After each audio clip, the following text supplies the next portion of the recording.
podcast where we talk to smart people, but not necessarily done by smart people? That is an awesome question. This one goes down probably on one of my top 5. Hey, I like nutrition. I like to eat food. This is the coolest thing ever. We're going to do this forever.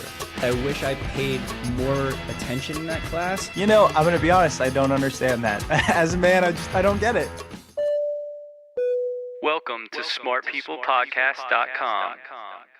Nocturnalization is the ongoing expansion of the legitimate social and symbolic uses of the night. Ah, yes. Another episode of Smart People Podcast. SPP shout out. Not again. Yes. I'm one of your hosts, John Rojas. I'm Chris Stemp with the shout out. Yes, with the shout out. To our podcast. To the podcast. You are really not enjoying the shout out. That's all right. Thanks for tuning in anyways. We appreciate it. Yeah, thanks for being here. As you noticed in my, what was it called? Cold opening? You got it. What is that? Radio lingo. All of your experience in radio land. I talked about nocturnalization. It's kind of how the nighttime is utilized and how it shapes the social fabric of different societies. That's what we're talking about this episode. It's super interesting, but it's so unique. I mean, this topic is one that we could have searched for forever and not found if it wasn't for one article about sleep and sleep habits that, I don't know, we saw from an old guest or something, right? David McRaney, thank you very much. Yeah, it was on his Twitter feed, which pops up at work, and boom, I saw it. So I got in touch with this week's guest, Craig Koslofsky, and he wrote the book Evening's Empire, A History of the Night in Early Modern Europe. And it was so cool. I typed in the book, I looked on Amazon what it's about, and just the description alone, I don't know, it just kind of got me. He talks about how nighttime shapes the evolution of early Europe from 1400 through 1800 or something. Yeah, it's very cool. He's actually a PhD, an associate professor of history at the University of Illinois.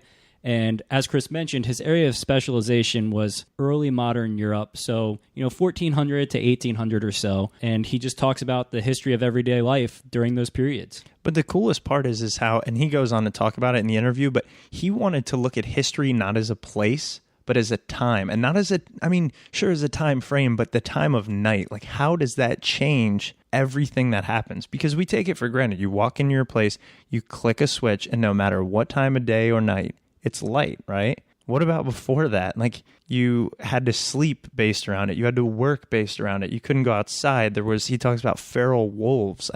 Well, they did have fire, to be fair. So, they would light their lamps and that kind of stuff, but the amount of output that you could get from that was extremely limited. Yeah. It's not like flipping on a switch like you mentioned. Yeah, and the time it takes. Like, oh my God. Yeah. I would be way too lazy for that era. I couldn't even imagine trying to watch TV.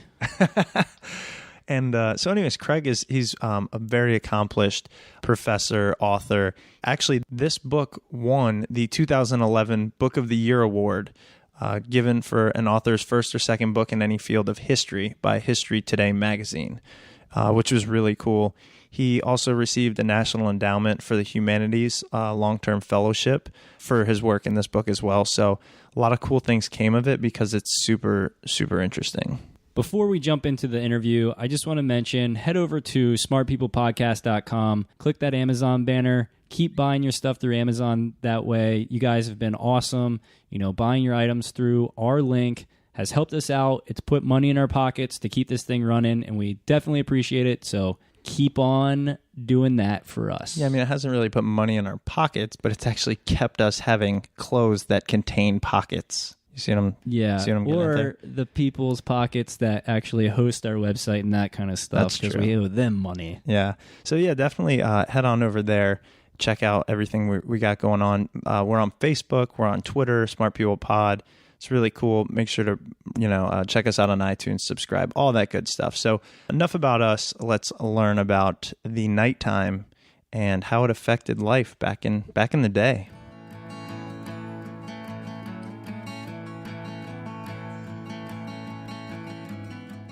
Craig, first I just wanted to say, and we talked about it a little bit before the interview, that, you are a history guru, and it's something that I find amazing because I've never really been extremely interested in history. I think I always looked at it as the class I had to go to and memorize everything.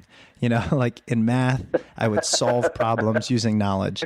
But history was just memorize everything in this 500-page book and you get a good grade. So what I wanted to ask was, have you always been fascinated by history? And also at the same time, what drew you into the subject? Well, you know, I started off in college as a chemistry major, but I figured out that I was maybe better with words than with numbers, so I moved over to history, and I've been with it ever since. When I was an undergrad, I studied in England at the University of Warwick, and I was so amazed by the history faculty there that was one of the things that drew me into the field. But, you know, I'd like to present history in a different way. Instead of history being the subject where you had to remember a lot of different things, I'd like to present history as the subject that you can use to annoy your roommate or your friend most effectively. And I present it that way because everything has a history. And whatever your roommate or your friend is really into or really believes in or really wants to cling to, it has a history, and it definitely wasn't always the way it is now. I don't care whether it's the United States Constitution or belief in a supreme being or baseball, whatever it is. Right. It has a history. It wasn't always the way it is now, and that fact, that discussion can be brought out to kind of annoy or engage. Either one. Yeah, so that's one of the ways that I would present history for people who have only seen the boring, fact-driven side of it, because history is a dialogue between the past and the present. It's never going to end. There'll never be a definitive set of answers or a final history of any person or period. It's something that engages us as people on all different levels: rhetorical, emotional, intellectual, analytic. And so I got into writing this book on the history of the night in a number of different ways. When I was a graduate student, I was a teaching assistant, and one of the books I had to teach was a book by a Jewish philosopher named Abraham Joshua Heschel, and the book is called The Sabbath, and it's a discussion of what the Sabbath day means in Jewish religion, philosophy, and tradition. So I'd never encountered the book before, so I thought, this is going to be interesting to teach. And one of the things that Heschel says right up front is that, in his view, for Jews, the Sabbath is the cathedral in time. And he goes on to write this book based on the argument that Judaism is about sacred time, and other religious traditions are about sacred space. So I thought, wow, time as a category of analysis instead of space. If you spent any time in the world of history or public history, you know that public history is all about spaces, right? So, you know, you're going to tour Fort Sumter, right? Or you're going to tour Mount Vernon or Monticello. You're going to see these historical sites and spaces. But that got me thinking, what about the history of time? Does time have a history, the day, the night, the year? And that was one of the things that got me into the topic, to look at time as a category of analysis. And historians in my field were very wrapped up in looking at space, and so they were writing about the gardens of Versailles and the first attempts by rulers to systematically map their territories, the importance of mapping and cartography in European exploration and colonization. But nobody was talking about time, and I said, hey, you can't have time without space. You can't have space without time. That's really how they're defined. So I thought, is it possible to do the history of time or a time? Does that make sense to you as an introduction to the subject? It does, absolutely, actually. And you kind of stole one of my questions because I do want to talk about your book. And just as a teaser to those listening, the book is titled Evening's Empire, A History of the Night in Early Modern Europe. And it's incredibly thought-provoking. And like you said, it's something that not many people cover, although once you hear the idea, you're like, oh, I should know more of this. And so, but before we dive into that, actually, do you find, because one of the things recently that's drawn me into history is this idea that we make the same mistakes over and over again. And it's cliche, but I'm starting to use that as an argument towards our current economic status and then also military spending or overspending. Is it true that you can learn a lot about the future by studying the past? Well, you can definitely recognize patterns, and that's really what it's about. And so we see patterns in election cycles. We see patterns in economic cycles. We see patterns in political responses. So I do. And one of the things I show in my book, Evening's Empire, is how people struggled to control the night. And I think we see that struggle to control particular aspects of our culture, our daily life, struggle for who has authority in a particular sphere. I think we see that a lot today. And the struggles that I highlight in my book, resonated to me with struggles that I saw today. The first part of the book was written in the early years of the U.S. invasion of Iraq. And I was reading political theorists like Machiavelli who said, it's best to keep people in the dark and let your subjects know as little as possible about what's going on. Machiavelli says rulers have to project very carefully the image that they want their subjects to see. And Machiavelli has a very vivid, direct way with language. So he says in The Prince, many people see whom you seem to be. Very few people are close enough to touch you and find out who you really are. And we all have concerns about being deceived by our government or our leaders about any issues, domestic or foreign. And I could see that resonating because Machiavelli gives this advice. He says to rulers, you cannot let your subjects see you as you are. You have to project an image. And for Machiavelli, darkness is a very important part of projecting that image. So, yeah, I do see resonance with what's going on. The period I study starts in the middle of the 1400s and goes up to about 1800. So I think of how different that world was. It's a world lit only by fire. It's a world that's pre-industrial, a world where people are really in tune with the natural cycles of the day and the year, even the wealthy who can afford artificial lighting. It's a world where life is uncertain. Death comes to people very quickly in a lot of ways that we don't have to worry about right now. But even though I think of how different the past is, I still look at analogous situations, what I see in my book, and what we see happening around us. Yeah, I mean, since we've mentioned it a little bit, let's dive into your book because from an outsider's perspective, you've written it, you have a lot invested, but it's really a description of how the nighttime in general and darkness specifically has helped or hindered, I guess, the evolution of societies and the modern world. Yeah, the modern world. And that's such an incredible thought because it's something that we take completely for granted. But in that same token, different things, regardless of the fact that you can go into a Las Vegas hotel and not know what time of day it is, yes, outside of that, different things still happen at night. I mean, you just know when it gets dark out. When I was in my early 20s, I was like, I'm going to a bar. Now I'm going to bed. But I'm just saying, it's like a natural thing. So you kind of start this book in the 1400s. Is that about right? Mm-hmm. Yeah. Okay. And at that point, what did you see? What did you find? How different was it? And how were they affected by the lack of electricity and things like that? Well, I start my book in the late medieval period, in the 15th and 16th centuries. I look back further than that into the Middle Ages, and we see a night that is filled with natural and supernatural danger. I'm looking at people everywhere in Northern Europe, in the British Isles, France, Germany, the Netherlands, Scandinavia, Switzerland, and for people in all those areas and far beyond, the night is a time of natural and supernatural danger. There are still wild, feral wolves in the forests of Northern Europe at this time. So getting lost and wandering around at night could lead you to be prey to one of those. Human danger from bandits and thieves, criminals of all kinds, was a constant concern. But of course, these people also saw the night as a time of supernatural danger. That's when the devil felt most comfortable roaming around on earth in the minds of medieval people.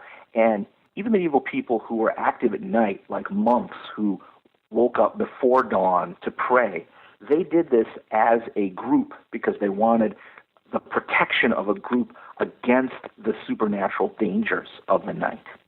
Now, at the same time, cities like London and Paris were full of activity at night, but it was the kind of activity that you mentioned, young people going out to drink, to fight, to whore, to look for all kinds of illicit activity. No offense to you personally in your nighttime activity. No, you probably hit the nail on the head. No, I'm just kidding. Pretty accurate. Come on.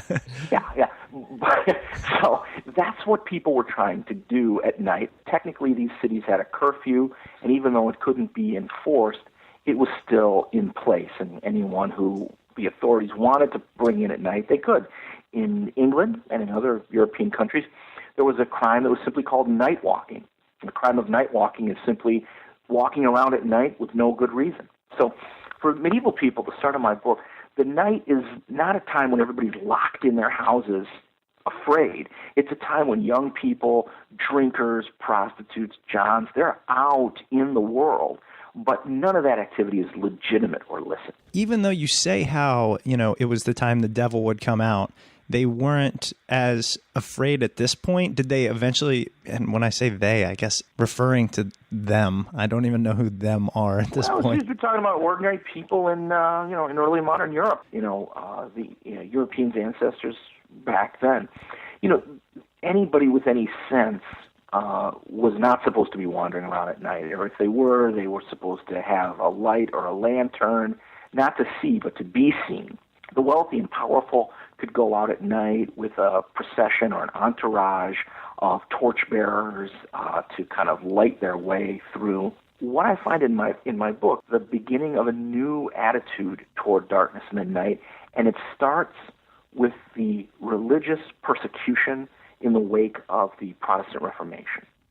So by the year 1550, the unified Church of Rome has broken up into different churches, all of which hate and excommunicate one another.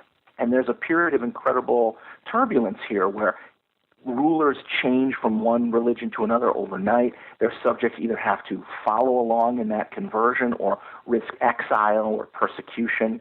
And a lot of Christians, for the first time, around 1550, find themselves forced to worship at night. This is a new experience for Christians that hasn't happened since the time of the Roman persecutions. But all over Europe, every kind of Christian church has to worship at night. When Mary, the Catholic Queen of England, is in charge, Puritans have to meet secretly at night. When her sister Elizabeth, the Protestant, takes over, it's Catholics who have to go and worship underground. In some parts of Germany, Lutherans are worshiping at night. In other parts of Germany, the Lutherans have the upper hand.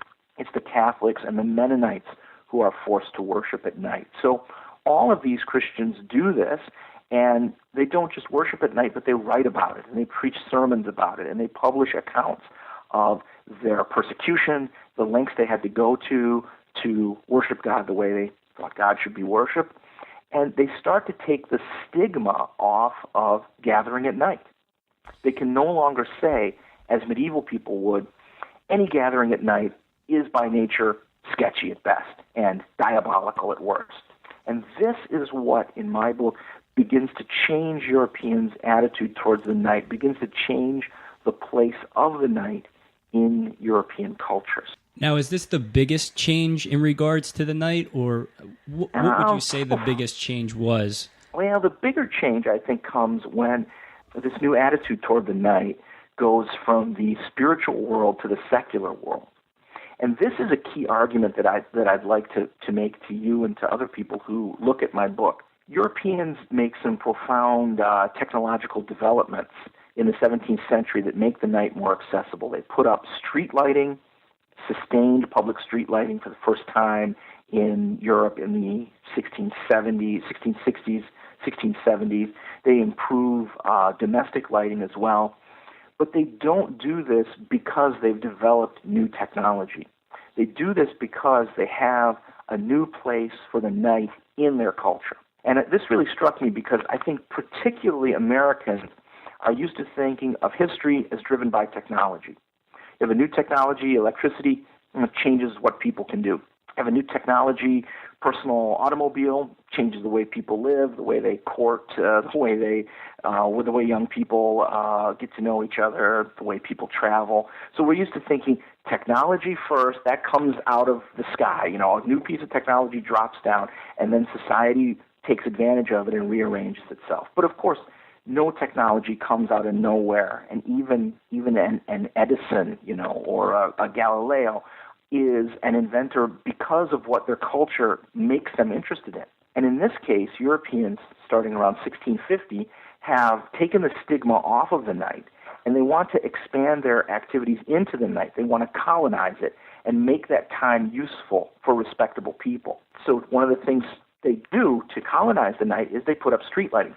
There's no new technology involved in the street lighting at all. We're talking about oil lamps in glass lanterns. And even if you're not a history buff, you can probably imagine how long have oil lamps and glass been around in 1660. Yeah, I was going to ask you, I'm thinking in my head, what did they do in 1660 to make street lamps? It's not like they just wired up some cables. So that I didn't know. What is street lighting back in the, Well, it's cumbersome, right. But it's bigger than anything anyone had seen before.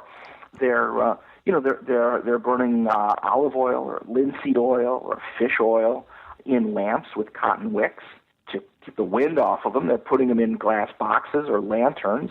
In Paris, they do it a little bit differently. They put huge wax candles into lanterns and they hang them on cables over the middle of the street. What they don't have here is any particularly new technology. People could have done this in 1400. They could have done this in the Middle Ages. The oil's not new. The lantern's not new. The cotton wick is a small innovation. The glass isn't new. But instead, they have a new will to go out and conquer the night. What was the level of impact on religion during this period?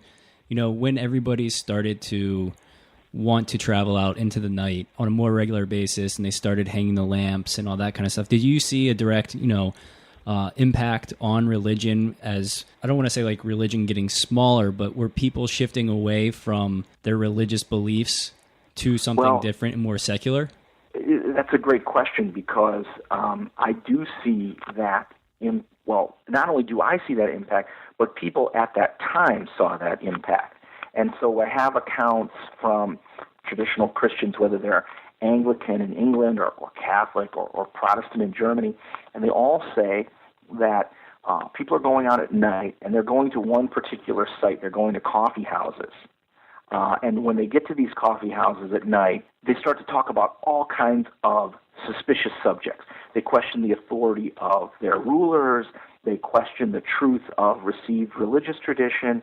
And one of the things that everybody complains about is the questioning of the existence of ghosts, spirits, angels, and what they would call the invisible world. So it was essentially the start of the concept of Twitter, where these people could actually get together and talk about things that normally weren't talked about, in a free way. Exactly. And coffee houses were a great place to do that. Coffee houses are open all day, but they're always depicted as being full of people at night. And so people would go to a coffee house at night to talk with people they had never met before. You could get anything you wanted to drink in a coffee house, including beer or wine or spirits. But everybody said, hey, the main beverages here are coffee or tea or chocolate, and these are not intoxicants. So the end of the evening is very different if you've been drinking a non-alcoholic beverage for a couple of hours than if you've been drinking only beer or wine or brandy for a couple of hours. And so they say, midnight rolls around and people are not too drunk to talk and ready to go home. They're even more fired up from an evening of coffee drinking. Right. And now they're starting to really get into some hair-raising topics. One clergyman in the Church of England writes, no spirits, no God.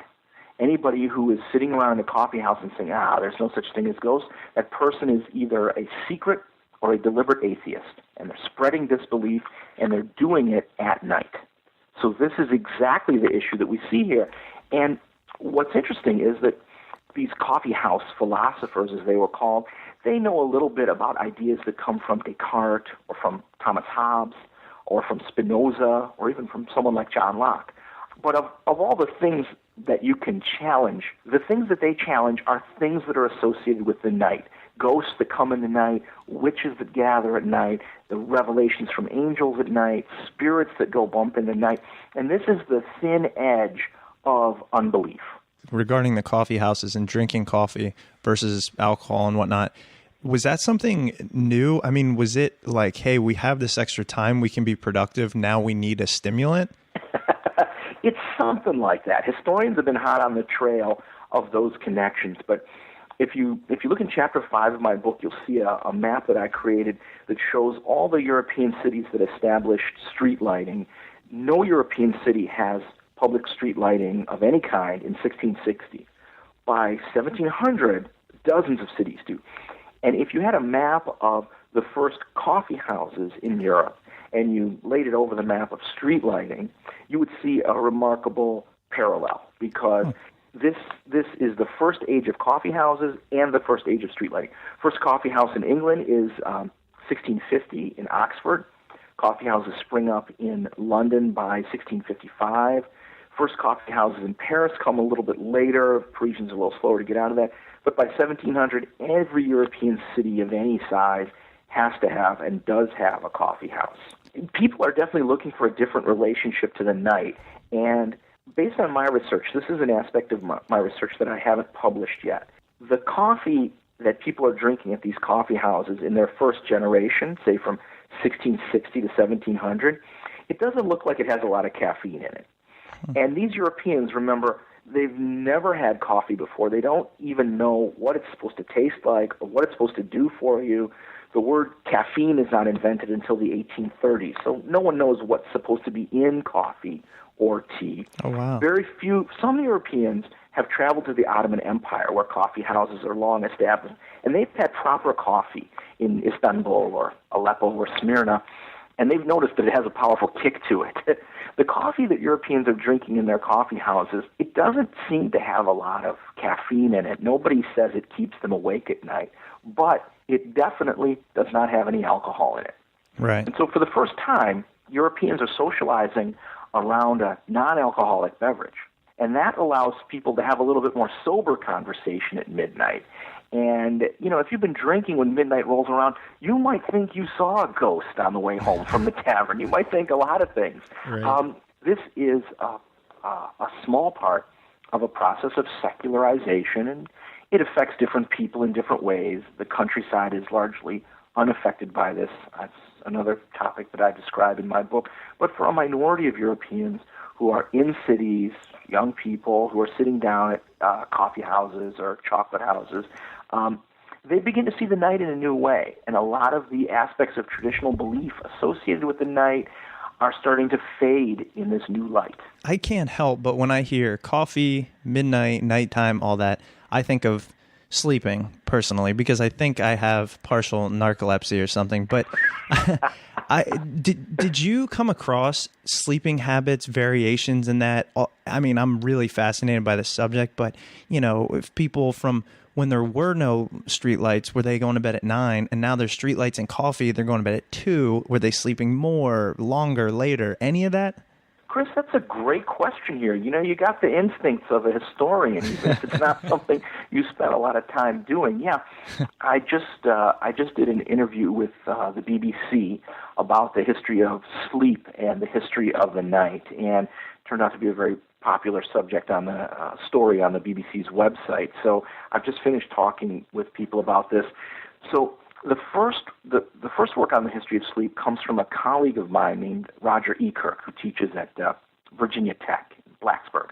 And back in 2001, E. Kirk published an article in which he showed that prior to the 17th century, Europeans had a very traditional sleeping pattern, and this corresponds to the way people sleep in sleep studies today and the way pre-industrial people sleep, which is what we call biphasic sleep or segmented sleep.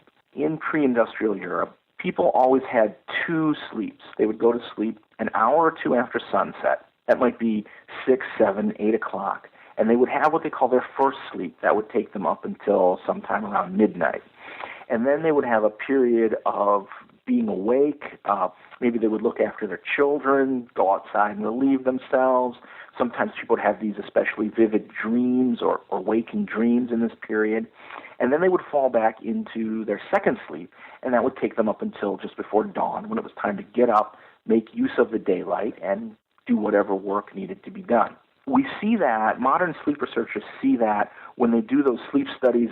I'm sure you've heard of them, where they drop some poor guy in a cave with no light, and they just see kind of what his sleep cycle becomes without any exposure to artificial light, and what his body rhythms set him up for. Yeah, I have seen that actually. Yeah, that's how we evolved to sleep, at least when the night is long, in these two phases of sleep. And E. Kirk documented brilliantly that modern people kind of forgot that this was the tradition, but you see references to first and second sleep in the Bible, Iliad and the Odyssey, all the way through the ancient and medieval world. So we see this very clearly. We also see it in testimony at criminal trials, because the witness will say, it was right after I started my second sleep when I heard the guy breaking in, or I saw the flash of light, or something like that. So the idea of first and second sleep was just very, very common to early modern people. But, as you pointed out with your question there, with the arrival of street lighting, non-alcoholic beverages, and better domestic lighting also, people begin to shift from segmented sleep into what I call compressed sleep, which is the 1 8-hour block. That's fascinating. Yeah, and that's the worst type of sleep too. Well, it's hard to say, because we can't go back to the biphasic sleep or the segmented sleep anymore, because when we expose ourselves to artificial light, that has the same effect as taking a drug on the human body. It changes melatonin production and other hormones, and it makes it impossible for us to have this biphasic sleep. Wow. So we're stuck with the compressed sleep that we have now.